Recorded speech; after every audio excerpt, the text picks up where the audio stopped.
He's CEO of one of the largest banks in the world. And Jamie Dimon of JPMorgan Chase has plenty to say about the economy, the incoming administration, and the future of work in America. He's talking with our 60 Minutes colleague, Lesley Stahl. Were you surprised that Donald Trump won the election? No. Why do you think he won? People were angry at what they call it, the state, the swamp, ineffective government, that people wanted kind of more pro-growth and pro-business policies, that they didn't want to be lectured to on social policies continuously. I think it's the lecturing part of it. It's the social superiority, it's the my way or the highway. I traveled around the country. I felt it wherever I went. There's a sense of gloom out there about the economy. Do you understand that? I do understand it because I think there are a lot of legitimate concerns that Americans have. For example, ineffective government, they're angry about it. They're angry about immigration. There are people with legitimate issues. Despite lower unemployment, a calming of inflation, and a soaring stock market, even he says he's, quote, cautiously pessimistic about the economy. And as chairman and CEO of the largest bank in America, it matters what Jamie Dimon has to say about things. Listen to him on Bitcoin. You have called Bitcoin a Ponzi scheme. You've said that it's as useless as a pet rock. What do you really think? You're going to have some kind of digital currency at one point. So I'm not against crypto. Bitcoin itself has no intrinsic value. It's used heavily by sex traffickers, money launderers, ransomware. So I just don't feel great about Bitcoin. I applaud your ability to want to buy or sell it. Just like I think you have the right to smoke, but I don't think you should smoke.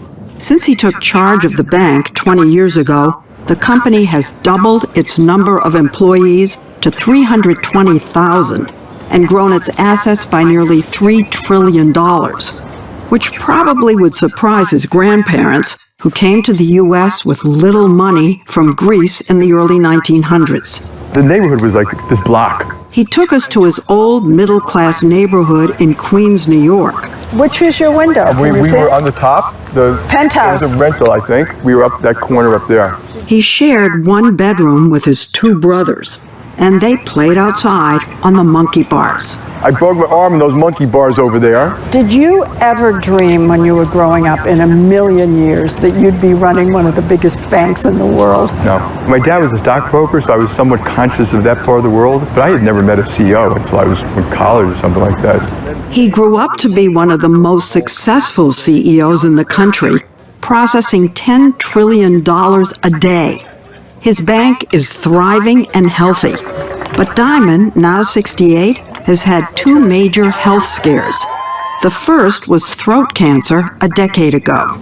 You are now, can we say cured? Yes. That's at least in remission, yeah. But I know a little bit more. People who've been told they have cancer know a little bit more than other people. That's staring you right in the face, and it may actually happen. You become a little more deliberate, a little more thoughtful. You don't want to have regrets. But you also had a heart scare. Yeah. It happened at the beginning of COVID in March 2020. My heart, the pain was extraordinary. I thought I heard it rip. Was it a heart attack? It was an aortic dissection. What is it? I had a tear in the aorta here. Oh my God. Did they tell you you might not make it? Yeah. They did? Yeah, I knew that, by the way, yes. Going in for surgery, at least you think in your mind, I've lived the life I should have lived so far. Yeah, not enough of it, but yeah. How long were you on the table? 7 or 8 hours. Were you surprised when you woke up? The doctor told me I was one of the only people he's ever seen wake up immediately after surgery like that. I waved at my kids. But I've been sitting there the whole time. And then I was back asleep in the ICU waking up in ICU, like when you're a man who's never had to rely on other people, really, and all of a sudden you have tubes everywhere and you can't do anything yourself, and you got tubes in your heart and tubes in your lungs and tubes down your jugular. He was in the hospital for a week, back at work a month later, and soon traveling the world, which he does, he says, 40% of his time.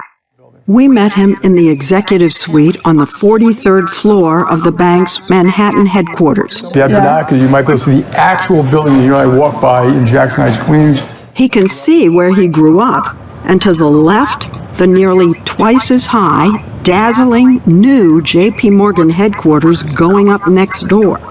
It'll be one of the biggest office buildings in New York. I cannot see the top So of this that building, much taller than Empire State Building, probably equal to the Freedom Tower.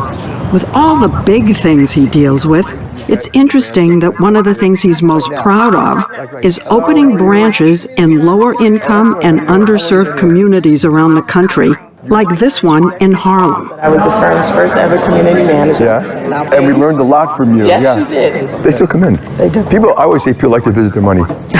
They visit their money. Mortgage documentation is really hard to do. So in one of these community branches, a guy stood up and he said, he finally bought a home they lived in for 30 years.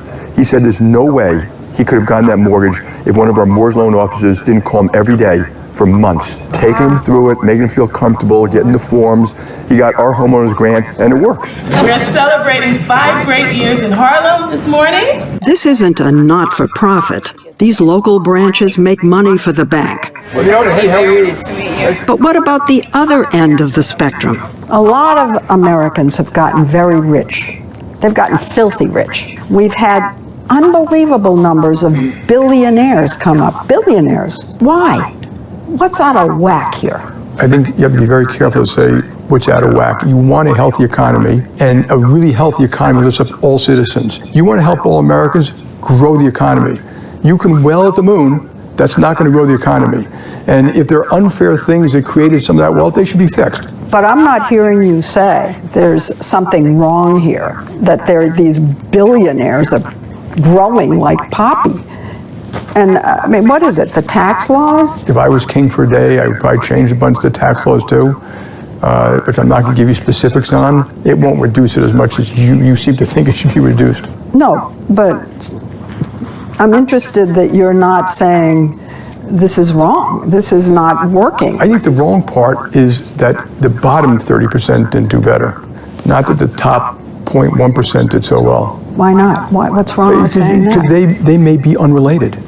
What we need to do to fix it for everybody, healthcare. But you haven't said what's wrong at the other end. I don't know which one's the other end. Dimon himself is a billionaire. We asked him about the richest person in the world, Elon Musk. He is the man of the hour. What's going on there? He's clearly an extraordinary talent. I mean, to look at Tesla and SpaceX, and my attitude is, yeah, well, we should make government more efficient. And is this the way to do it? I don't know. Do I want them to succeed? Absolutely. Yeah, but it's odd to have a man who's so wealthy, with so many important companies that matter to our economy and even to our national security, now sort of insinuating that he can influence right-wing politics in Europe. Yeah. Doesn't sound right, I'm does not it? responsible for his behavior, so let him do it. But when you say it's odd, it's not that odd. It's been going in this country for a long time. If you go back to Lindbergh, there's been more interfering across Atlantic politics than you would think. Are you distressed by it? No. Take it in stride. Take it in stride. Somebody called him an oligarch, an American oligarch. Yeah, that's name calling. Jamie Dimon has been in banking for more than 40 years, which leads to the inevitable question, When's Jamie going to retire? Last time I was asked, I said less than 5 years. But when you say retire, I'm not going to retire like that. I may write a book. I may teach. I may work with my kids if they want. I would never pressure them to work with me, but I didn't hear you say, I might become chairman and, just give up the CEO part. well, that's likely. That's likely to happen. Again, that is up to the board, not up to me. But if it makes sense, I may be chairman for a couple of years. Do you know who your successor is? No. You must love your job. Yeah, I do. I love my job. I love what it does. I like our people, and it motivates me. Like a lot of people, by Friday, I'm exhausted. I want to go home. I want to have my martini and go to sleep. But I do love my job. I think it's great to have a purpose in life and to, paint your Picasso.